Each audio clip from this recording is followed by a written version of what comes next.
बिस्मिल्लाहिर्रहमानिर्रहीम। अस्सलाम वालेकुम। आपका दोस्त सलमान हैदर। दुआ है परवरदिगार से कि उसने आपको और आपके अहले खाना को अपनी हिफ्ज़ो अमान में रखा हुआ। मुझसे अगर कोई ये एक्सपेक्ट कर रहा है कि मैं आपको ये बताऊं कि निगरान वज़ीर-ए-आज़म अनवारुल हक काकड़ साहब की लंदन में साबिक़ वज़ीर-ए-आज़म मियां मोहम्मद नवाज शरीफ साहब से मुलाकात हुई, तो ये खबर बिल्कुल सफ़ेद झूठ है।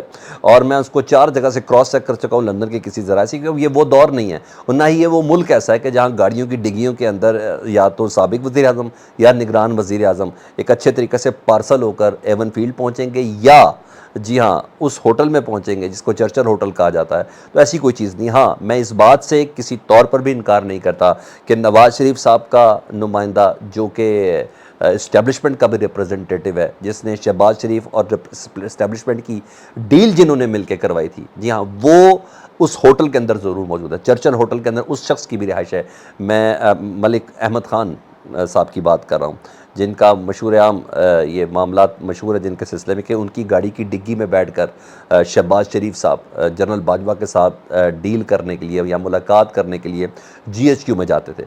तो मलिक मोहम्मद अहमद ख़ान जो हैं वो ज़रूर चर्चिल होटल के अंदर मौजूद हैं। इतना भी इन्होंने कच्ची गोलियाँ नहीं खेली कि डायरेक्ट इनके नुमाइंदगान ज़रूर मिल रहे होंगे। तो कोई गारंटीज़, कोई मैसेजेस वगैरह, क्योंकि गारंटी क्या निगरान वज़ीर-ए-आज़म अनवारुल हक काकड़ साहब ने देनी है, जबकि उनकी खुद किसी किस्म की कोई गारंटी नहीं है। वो खुद किसी की गारंटी पे दे के इधर तक पहुँचे। और ज़ाहिर बात है, सबकी पर्चियों में जब एक ही नाम निकल रहा तो पता चल जाता है कि बंदे ने कहाँ कहाँ किस किस जगह पर कॉम्प्रोमाइज़ किया। तो मेरे पास इस हवाले से कोई खबर नहीं है। हाँ, मैं नुमाइंदगान के हवाले से ज़रूर बता सकता हूँ कि होटल का सेम चर्चिल का स्टे, होटल चर्चिल होटल में भी उनका भी स्टे है, अनवारुल हक काकड़ साहब का भी, और इस्टेब्लिशमेंट से नून लीग की जिसने डील कराई थी मोहम्मद अहमद ख़ान, जी हाँ, उनका भी होटल का स्टे सेम ही है। यहाँ तक तो मैं आपको कंफर्म कर रहा हूँ। अब आ जाओ ज़रा दूसरी इस खबर की तरफ। निगरान वज़ीर-ए-आज़म अनवारुल हक काकड़ साहब ना अब 3 दिन के दौरे पर, 17 को उनकी जी हाँ बिल्कुल, उनकी 3 दिन बाद उनकी वापसी। तो अब 27 तारीख को अब मामला क्या है? मामला ये है कि उन्होंने अमेरिका में एक इंटरव्यू दिया और इंटरव्यू में उनसे जब सवाल किया गया एंकर ने, उन्होंने कहा आप तो लेवल प्लेइंग फील्ड की बात करते हैं, मुनसिफाना इंतखाबात की बात करते हैं, ये मैंडेट लेकर आप आए हैं, तमाम सियासी जमातों को खुलकर खेल लें कि अपनी कंपेन करने की हर चीज़ की इजाज़त होगी, तो क्या इमरान खान के बगैर ये मुमकिन हो सकेगा? ठीक है, जिसकी पार्टी के ऊपर इतनी सख्तियाँ हैं, जिसके सफ़े अव्वल के कायदीन खुद इमरान खान समेत, पार्टी का प्रेसिडेंट, पार्टी का वाइस चेयरमैन, ये तमाम के तमाम इस वक्त अंदर है या मुकदमात भुगत रहे हैं। तो प्राइम मिनिस्टर साहब ने इंटरनेशनल लेवल पर इंटरनेशनल मीडिया के सामने इंटरव्यू देते हुए अपने अज़ाइम भी बताए और मुस्तकबिल की प्लानिंग, जिनके वो नुमाइंदगी हैं या जो वो करना चाह रहे हैं, उसकी उन्होंने प्लानिंग भी ज़रूर शेयर की। उन्होंने कहा इमरान खान तो क्या, उनकी जमात के बगैर भी मुल्क में मुनसिफाना इंतखाबात हो जाएंगे। ये प्राइम मिनिस्टर ऑफ पाकिस्तान, निगरान वज़ीर-ए-आज़म पाकिस्तान का इंटरनेशनल प्लेटफॉर्म पर ये कह रहा है कि इमरान खान और पाकिस्तान तहरीक-ए-इंसाफ के बगैर भी पाकिस्तान में लेवल प्लेइंग फील्ड के साथ मुनसिफाना इंतखाबात हो जाएंगे। अच्छा, बड़ी हैरानगी की बात है, पूरी दुनिया को पता है।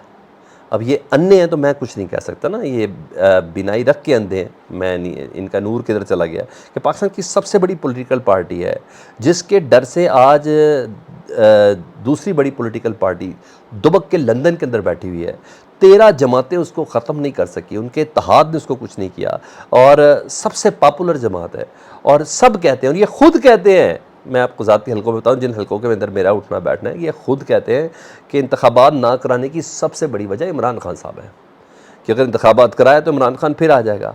और प्राइम मिनिस्टर ऑफ पाकिस्तान, निगरान वज़ीर-ए-आज़म ही सही, वो ये कहते हैं कि उसके बगैर इंतखाबात मुनसिफाना होंगे। आप लेवल चेक करें इनकी प्लानिंग का इमरान खान साहब के हवाले से, ये इनकी प्लानिंग है। और दूसरा इनकी हालत से मुराद ये है कि सॉफ्टवेयर अपडेट इस तरीके से चल रहा है नून लीग का पूरे का पूरा, अभी पूरी जमात का भी सॉफ्टवेयर अपडेट हो गया है। राना सनाउल्लाह साहब जो 4 रोज़ पहले ये कह रहे थे ना कि जनरल बाजवा का एहतसाब ठीक उसी तरीके से होना चाहिए जिस तरह जनरल मुशर्रफ साहब का हमने इंतखाब किया था, एहतसाब किया था, और वो क्यों किस तरह किया था वो भी अभी आगे आपको बताता हूँ। इनके बंदे ने बताया है कि वो किस तरह मिल के खेला गया था। वो कौमी मुजरिम है जी जनरल बाजवा साहब, उनका एहतसाब होना चाहिए। अब अचानक राना सनाउल्लाह साहब का सॉफ्टवेयर अपडेट हो गया और वो कहते हैं कि 18 सितंबर को कब नवाज शरीफ साहब ने ये कहा था कि जनरल बाजवा जनरल फैज़ के कौमी मुजरिम है या उनके खिलाफ कोई पॉलिसी दी जाएगी या उनके खिलाफ एहतसाब के बगैर हम आगे नहीं बढ़ेंगे। उन्हें कहा ऐसी तो कोई बात ही नहीं की थी, उन्हें कहा ऐसी तो कोई स्टेटमेंट ही नहीं दी थी, ऐसी तो कोई ना उन्होंने कोई प्रेस कॉन्फ्रेंस की, ना ही पब्लिक से किसी किस्म की बात की। यही इनकी तबीयत फ्रेश हो गई है, उस रद्द-ए-बल के बाद के जो पहली बार बांध के लाए थे, इस बार बांध के रखा जाएगा। उसके बाद जो मीटिंग हुई उसकी भी चीज़ें बताता हूँ। तो वो समझ आ गई, वो इस तरह का एक लतीफ़ा से नहीं बना, मैं एक शख्स कमरे में बंद करता है, या अल्लाह मैनू मौत दे दे, या अल्लाह मुझे मौत दे दे। तो दरवाज़ा नॉक होता है, पूछता है कौन? मैंने कहा मैं मलकुल मौत हूँ। मैंने कहा भाई क्यों आए हो? कहता अभी तो तुम मौत मांग रहे थे। तो उसने कहा बंदा घर में बैठ के कोई मजाक भी नहीं कर सकता। तो यही वाला काम हुआ है। नवाज शरीफ साहब ने थोड़ा सा छोड़ा तो उन्हें पता जी आ गए हैं वो लेने के लिए। तो उन्होंने कहा भाई मैं तो मजाक कर रहा। तो ये सॉफ्टवेयर अपडेट का मतलब ही यही है कि सारे अपने मौक़िफ़ से है। और आपको ये भी बताता हूँ कि इतला मेरे पास ये है कि पार्टी के तकरीबन तमाम लोगों ने बशमूल शहबाज शरीफ साहब नवाज शरीफ साहब के अगेंस्ट गए हैं। उन्होंने कहा सर खुदा का वास्ता, पहले भी आपने जूते पड़वाए थे और आप अब दोबारा जूते पड़वाने के चक्कर में पहले भी आप चले गए थे जद्दा और उसके बाद लंदन। आप दोबारा, हम इधर बड़ी सख्तियत से झेलते हैं, हमारे साथ बड़ी प्रॉब्लम हो जाती है, जेलें हम काट रहे होते हैं, आप एंजॉय कर रहे होते हैं। तो प्लीज़ आपका ये सख्त मौक़िफ़ ना, जो फ़ौज और नून लीग के दरमियान इस वक्त जो मिसाली ताल्लुक़ है ना, उसको ख़त्म कर देगा। और जब ये ख़त्म हो जाएगा तो फिर इमरान खान आ जाएगा। अब गब्बर से नहीं डराया जाता, इमरान खान साहब से डराया जाता है। वो इमरान खान जिसकी मौजूदगी में ये सारे बयानिए आगे पीछे करने का सिलसिला जारी है, और उस इमरान खान की गैर मौजूदगी में हमारा वज़ीर-ए-आज़म ये कहता है कि नहीं भाई उसके बगैर भी गैर मुनसिफ़ाना और गैर जानिबदाराना इंतख़ाबात हो चुके। लेकिन बहरहाल पाकिस्तान तहरीक इंसाफ ने फ़ौरी रिएक्शन दिया और एक एलामिया जारी किया है। उन्होंने कहा PTI बहुत बड़ी वफाकी सतह पर अवाम की नुमाइंदा जमात है, सबसे बड़ी वफाकी सतह पर अवाम की नुमाइंदा जमात है। मकबूलियत के तमाम मेयारात के मुताबिक, तमाम मेयारात के मुताबिक इमरान खान बिला शिरकत गैर मजबूत और मकबूल सियासी कायद हैं।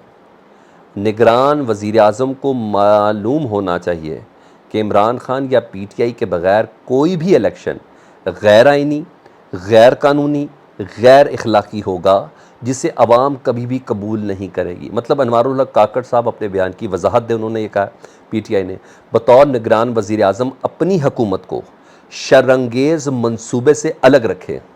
ये वार्निंग दे दी है जी, ये शटअप कॉल दे दिया पाकिस्तान तहरीक इंसाफ ने निगरान वज़ीर-ए-आज़म अनवारुल हक काकड़ साहब को, और वार्निंग भी दे दी है पाकिस्तान तहरीक इंसाफ की तरफ से।